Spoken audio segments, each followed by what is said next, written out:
Você acredita que tudo na Bíblia é apenas simbólico?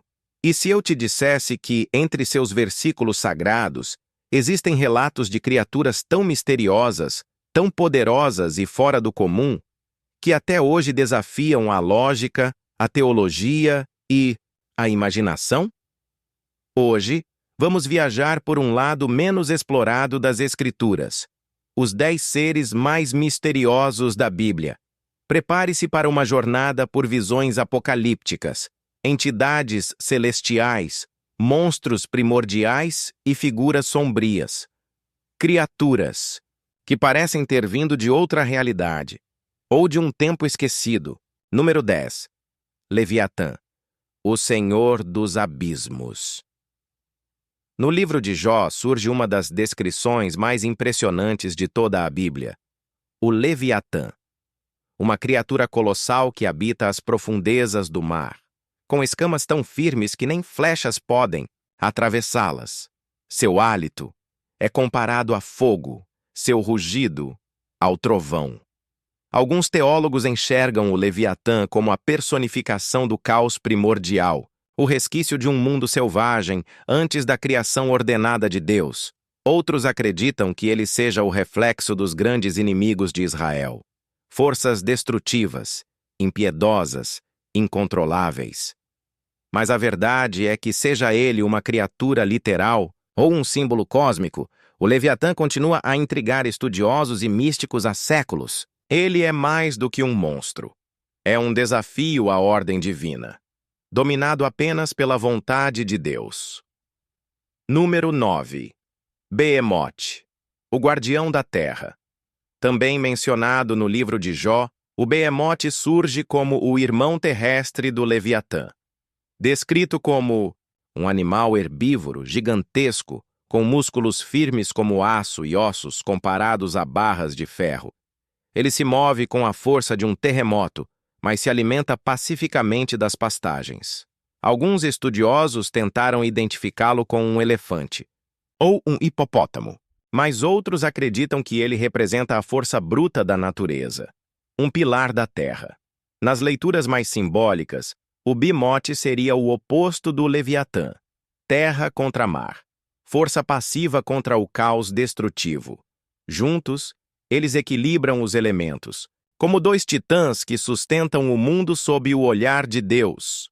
Número 8. Querubins, os guardiões do sagrado. Esqueça a imagem popular de anjinhos fofos com harpas. Na Bíblia, os querubins são muito mais do que mensageiros celestiais. Eles têm múltiplas faces, a de um homem, a de um leão, a de um boi e a de uma águia. São cobertos de olhos. Têm asas que se estendem e cobrem seus corpos, e são descritos como os guardiões da presença de Deus. Foram eles que selaram o jardim do Éden após a queda do homem, armados com espadas flamejantes. Aparecem também no Templo de Salomão, nas visões do profeta Ezequiel, sempre ligados ao trono de Deus, sustentando sua glória. Os querubins são a ponte entre o divino e o humano. Eles não são apenas mensageiros. Eles são os vigilantes do que é santo. Número 7. Serafins, os ardentes do céu. No livro do profeta Isaías, os serafins surgem como seres envoltos em fogo e luz. Eles têm 6 asas, 2 para cobrir o rosto, 2 para cobrir os pés e 2 para voar. Não tocam o chão, não param de clamar: Santo, Santo, Santo é o Senhor dos exércitos. Sua presença é tão poderosa que, na visão de Isaías, os pilares do templo estremeceram. A palavra serafim tem raízes no hebraico saraf, que significa queimar. Esses seres não só glorificam a Deus, eles purificam. Representam fogo, transformação, santidade em estado bruto. Estariam eles ainda hoje voando ao redor do trono celestial? Número 6. Nefilim, os gigantes caídos. Pouco antes do dilúvio, Gênesis nos apresenta os Nefilim, gigantes que viviam na terra. Eram filhos dos filhos de Deus com as filhas dos homens. Mas quem seriam esses filhos de Deus?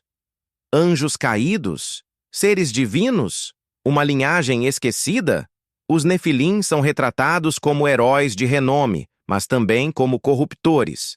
Textos apócrifos, como o livro de Enoque, sugerem que eles foram uma das causas do juízo de Deus sobre a terra, uma raça híbrida, um elo proibido entre o céu e a terra. Eles desapareceram, mas deixaram um eco no imaginário humano até hoje. Número 5. O anjo da morte, a sombra do juízo.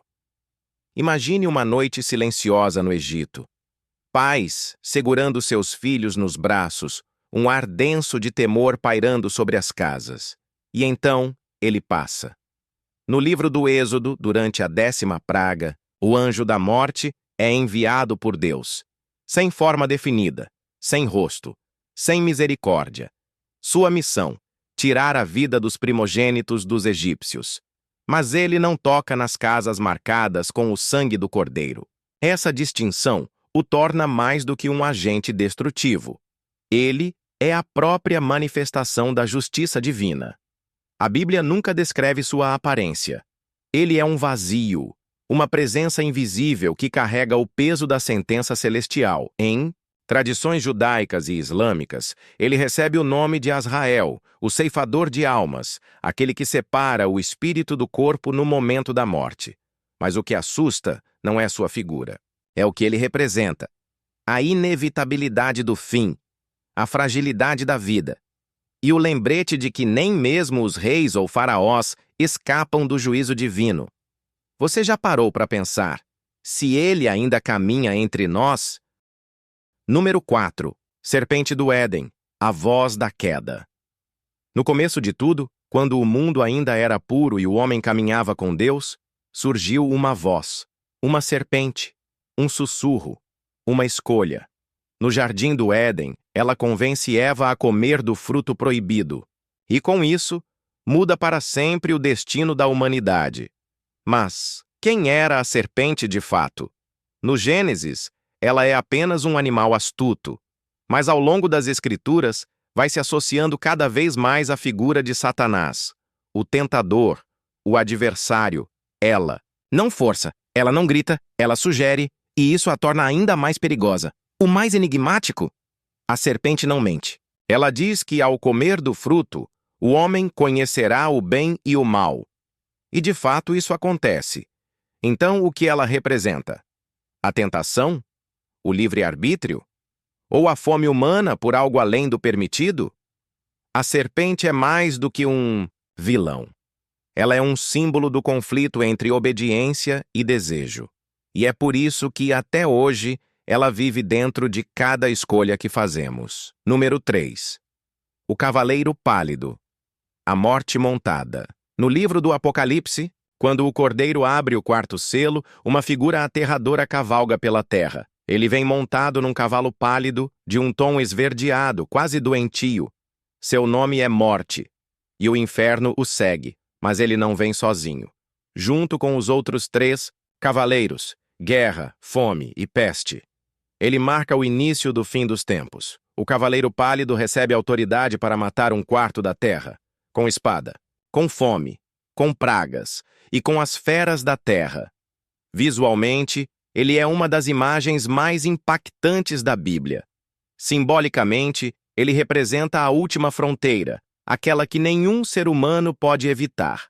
É o colapso do mundo material, o juízo final sobre uma civilização que se afastou de Deus. E o lembrete de que, por mais que avancemos, não podemos escapar do fim. Mas será que ele é só uma metáfora? Ou sua montaria já galopa silenciosamente entre as tragédias que vemos todos os dias? Número 2. O anjo Gabriel, o arauto das grandes mudanças. Quando Deus tem algo importante a dizer, ele envia Gabriel. Esse anjo não aparece com frequência, mas quando surge, a história muda. Ele aparece a Daniel explicando visões do futuro, a Zacarias anunciando o nascimento de João Batista, e a jovem Maria com uma mensagem que mudaria o mundo. Ela daria à luz ao Salvador. O nome Gabriel significa Deus é minha força. E é exatamente isso que ele representa: a manifestação poderosa da vontade divina. Em outras religiões, como o Islã, ele é também o anjo que dita o Alcorão a Maomé. Ou seja, em diferentes culturas, Gabriel é sempre o portador da verdade celestial. Mas ele é apenas um mensageiro? Ou seria o elo entre o céu e a terra, aquele que prepara o mundo para as grandes viradas da história? Sua figura inspira fé, temor e reverência, porque onde ele aparece, nada permanece como antes. Número 1. Lúcifer, a queda da luz. Antes de ser Satanás, ele era Lúcifer, o portador da luz, belo, brilhante, altivo, um dos mais poderosos entre os anjos, mas ele quis mais. Quis subir acima das estrelas de Deus, quis estabelecer seu trono no alto, e por isso foi lançado ao abismo. A história de Lúcifer não está contada diretamente em um só capítulo. Ela está espalhada por Isaías, Ezequiel, Apocalipse. E ao juntar as peças, vemos o retrato do orgulho absoluto. Um ser criado para a glória, que escolheu a rebelião. Um anjo da luz, que se tornou o adversário.